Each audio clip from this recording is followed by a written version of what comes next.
spots and had even added a small white ruffle at the neck. If you didn't look too closely, she seemed as well dressed as the next grand lady. "Lace the patches are neat, Mattie. We want them to know that I sew a fine seam and that I have some taste in clothes, don't we?" "Yes, Mama." I was always ready to agree with her when Mama was happy, like she was that day. "La, child, this may be the beginning of a better life for us. The canaries may take a liking to my work, and maybe to you, and that would, well, it might make things easier." She laughed and tied her bonnet in a flourishing bow. Being less than 10, I believed Mama that it could all be true. I hadn't yet learned to be skeptical about Mama's new beginnings and search for my own. We were both in high spirits as we set out. Mama was still a beautiful woman, with pale brown hair and high cheekbones that maybe came from a not-too-remote Indian ancestor, but she was beginning already to look tired and worn out. I guess she must have been near 30 then. Still, tired or not, she drew looks as we walked down the dirt road and crossed the tracks to the right side of town. On the other hand, I must have resembled my unknown father, or at the least that Indian ancestor, for I had none of Mama's prettiness. Tall for my age and skinny, I was an awkward, angular child with coarse dark hair, which I wore pulled back so that it emphasized my high cheekbones and dark eyes.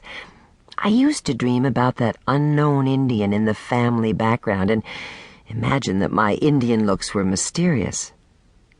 Little kids didn't tease me when I was with Mama, but they were only slightly more discreet about their curiosity.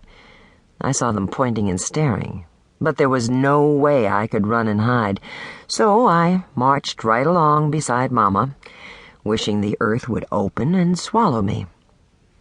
"Isn't it a grand day, Mattie?" "Yes, Mama, it sure is." "What would you most like to do today?" "Well, maybe mend that doll of mine." "Oh, fiddle, Mattie. Let your imagination go. Choose something that we probably can't do." I didn't hesitate at all. "I'd like to hitch up a horse and buggy and leave here. Forever." Mama looked alarmed. "Mattie, why? This is our home now." "Now?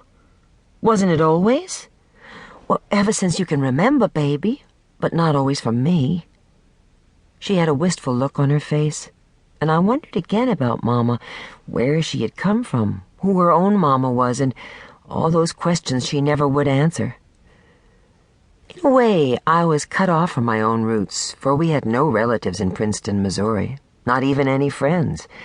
Somewhere, I guessed, Mama had a family, but there was no contact between them, and if it bothered Mama, she rarely let on.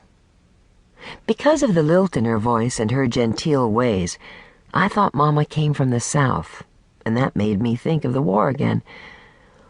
"Mama," I asked hesitantly, where did you come from?" "Not here, child," she said, laughing. "Certainly not here. But it was a long way away and a long time ago. I don't want to talk about it." I could guess that Mama's family must have been pretty rich, because my own piddling amount of schooling by then had shown me that Mama had had a lot of education. She had 1 or 2 books, a copy of Shakespeare and some book of poems that she read aloud to me sometimes. Mostly then, I didn't understand them, but I listened because it seemed important to Mama and seemed somehow to calm and soothe her to read those big words about things that were beyond me. I was, you might say, a tractable child. And somewhere Mama surely had learned to sew a fine seam. Her handwork was as neat and tiny as any I've seen to this day, and she had an eye for good lace, fine materials, and well-cut dresses. That, of course, was what had brought us out that day.